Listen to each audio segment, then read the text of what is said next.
Thrown into the wilderness, on Yellowjackets, Heidegger, and the bloodlit altars of despair. Nicholas wakes up in the cold, not because he wants to, but because he must. This is no resurrection with fanfare, no Easter morning. There are no trumpets in this cave, only silence. It is the silence of frost-bitten limbs, the silence of waking up to find that you are still alive when you had no desire to be, when perhaps you didn't even know you existed. That is what Heidegger means by Geworfenheit, thrownness.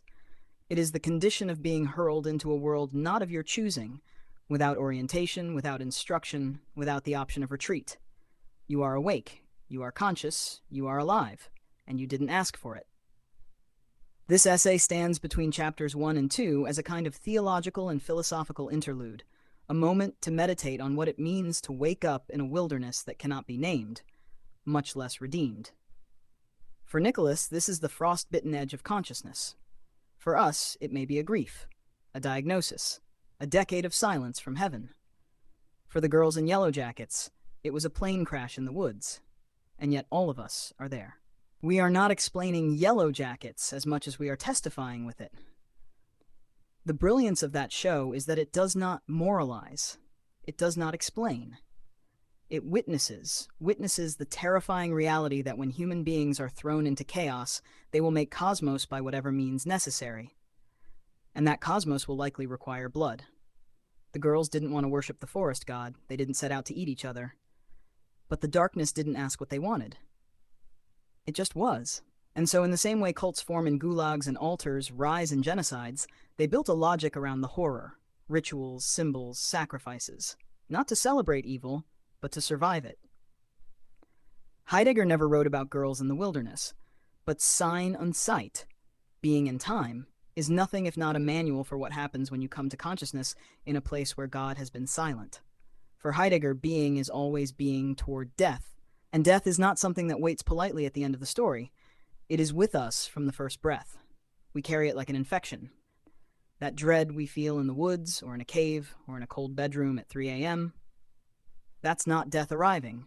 That's death remembering us. Thrownness means being delivered into the world without explanation, without warranty, without recourse. The modern mind can't stand this. So it makes theology, or ideology, or TikToks.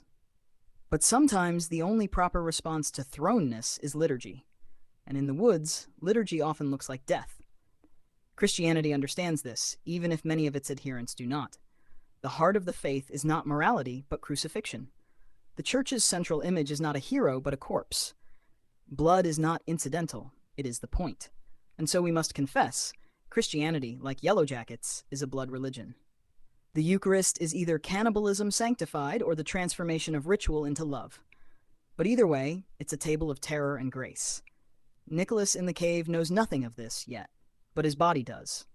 The hunger, the cold, the feline warmth curled next to him like a small holy fire. That is sacrament, that is Eucharist. That is the first breath of liturgy in a world without priests. The cat is not a priest, but it is present, and that may be holier. As we prepare to enter chapter 2, let us not rush past the cave. Let us not pretend that the silence of God is untheological. It is in fact the first theology, the theology of Job, of the cross at noon, of Jesus asleep in the storm, the kind of theology where the girls in Yellowjackets ask why and get no answer,